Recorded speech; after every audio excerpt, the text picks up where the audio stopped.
तुझा महाराष्ट्र न्यूज सदैव आपल्यासोबत। नमस्कार, गरजा महाराष्ट्र न्यूज मध्ये मी पूजा पठारे आपल्या सर्वांचं मनपूर्वक स्वागत करते।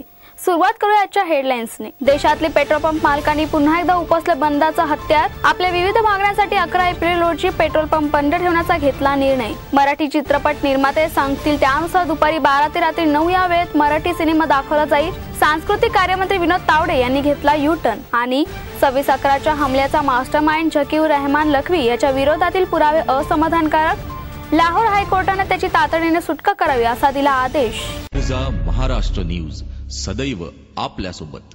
आता पाहूया सविस्तर वृत्त। देशातील पेट्रोल पंप मालकांनी पुन्हा एकदा बंदाचं हत्यार उपसले।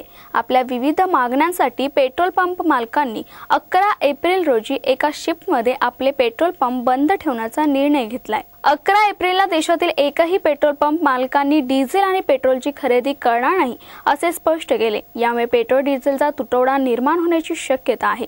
यामध्ये देशातील हजारो पंप चालक सहभागी आहेत। तर दर महिन्याच्या 1 आणि 16 या तारखांना विक्री दरातील चढ-उतार करण्याचे ऑइल कंपन्यांनी मान्य केले।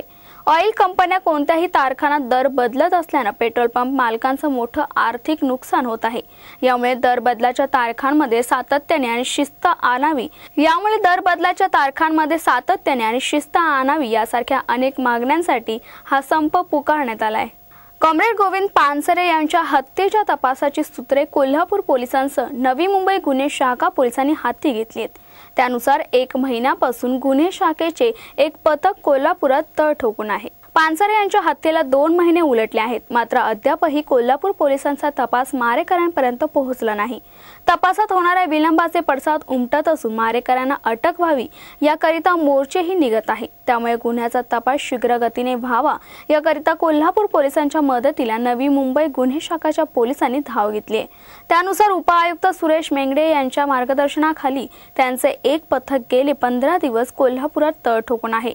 त्यामध्ये 3 अधिकारी व 15 कर्मचारी असल्याचं सूत्रांकडून समजते। हे पथक पानसरे यांच्या टोल विरोधी आंदोलनासह सर्वच आंदोलनाचा बारकाईने तपास करीत आहे। राज्यातील सर्व मल्टीप्लेक्समध्ये सायंकाळी 6 ते 9 या प्राईम टाइम मध्ये मराठी सिनेमा दाखवण्याची सक्ती केली जाईल अशी भूमिका घेणारे सांस्कृतिक कार्यमंत्री विनोद तावडे यांनी आज या मुद्द्यावर अक्षरशः यू-टर्न घेतलाय। आता मराठी चित्रपट निर्माते सांगतील त्यानुसार दुपारी 12 ते रात्री 9 या वेळेत मराठी सिनेमा दाखवला जाईल असा नवा तोडगा निश्चित करण्यात आलाय। राज्यातील अनेक पडदे असलेल्या सिनेमागृहांमध्ये संध्याकाळी 6 ते रात्री 9 या प्राईम टाइमला मराठी चित्रपट दाखवण्याची सक्ती केली जाईल अशी घोषणा मंत्री तावडे यांनी विधानसभेत केली होती। त्यावर बॉलिवूडमधून तीव्र प्रतिक्रिया उमटली। अनेक हिंदी तारकांनी व निर्मात्यांनी त्यास विरोध दर्शवला। प्रख्यात स्तंभ लेखिका शोभा डे यांनी तर या निर्णयाची अक्षरशः खिल्ली उडवली। त्यामुळे या निर्णयाची पूर्ती शोभा होणार असे दिसत होते। या संदर्भात तावडे यांच्या दालनात निर्माते, वितरक आणि चित्रपटगृहांचे मालक यांची बैठक झाली। या बैठकीला विविध मल्टीप्लेक्सचे मालक तसेच निर्माते महेश कोठारे, नितीन चंद्रकांत देसाई, मराठी चित्रपट महामंडळाचे अध्यक्ष विजय पाटकर आदी उपस्थित होते। तावडे यांनी सांगितले की सायंकाळी 6 ते रात्री 9 म्हणजेच प्राईम टाइम ही शासनाची भूमिका होती, परंतु निर्मात्यांनी आग्रह धरला की सिनेमाच्या नुसार प्रेक्षक वर्ग बदलतो। युवकांवर सिनेमा असेल तर त्यांचा प्राईम टाइम दुपारी 12 ते 3 असा असतो। महिला प्रधान सिनेमाला दुपारी 3 ते 6 वेळेत जास्त प्रेक्षक वर्ग मिळतो आणि कौटुंबिक सिनेमासाठी सायंकाळी 6 ते 9 ही वेळ महत्त्वाची असते। निर्मात्याची ही भूमिका मल्टीप्लेक्स मालकांनी मान्य केली। पश्चिम बंगाल राज्य सरकारच्या प्रशासकीय दृष्ट्या अत्यंत महत्त्वपूर्ण असलेल्या सचिवालयाच्या इमारतीत मोठी आग लागली। न्यू सेक्रेटरीट म्हणून ही इमारत ओळखली जाते। या इमारतीमध्ये कोणी नागरिक अडकले आहेत किंवा काय याबाबतची माहिती अद्याप अस्पष्ट आहे। आग विझवण्यासाठी 20 अग्निशामक बंब रवाना झाले आहेत। आग विझवण्याचे काम चालू असून अद्याप कोणतीही जीवितहानी झाल्याचं स्पष्ट झालं नाही।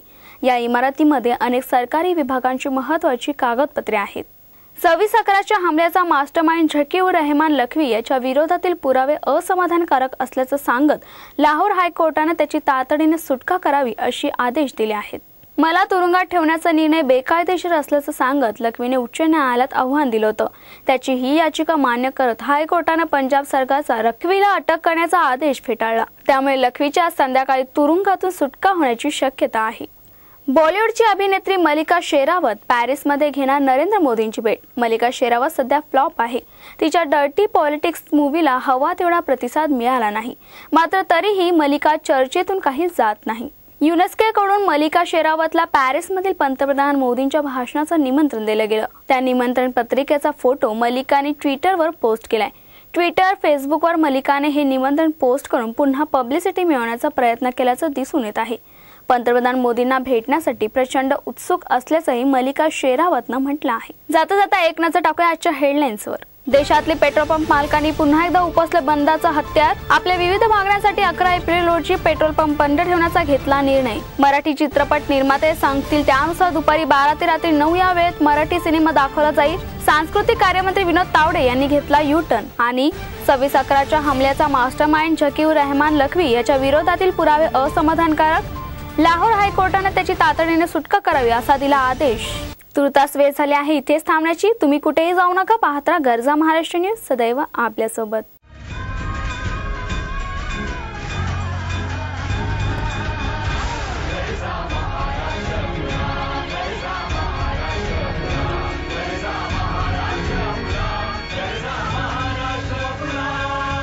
गरजा महाराष्ट्र न्यूज, सदैव आपल्यासोबत।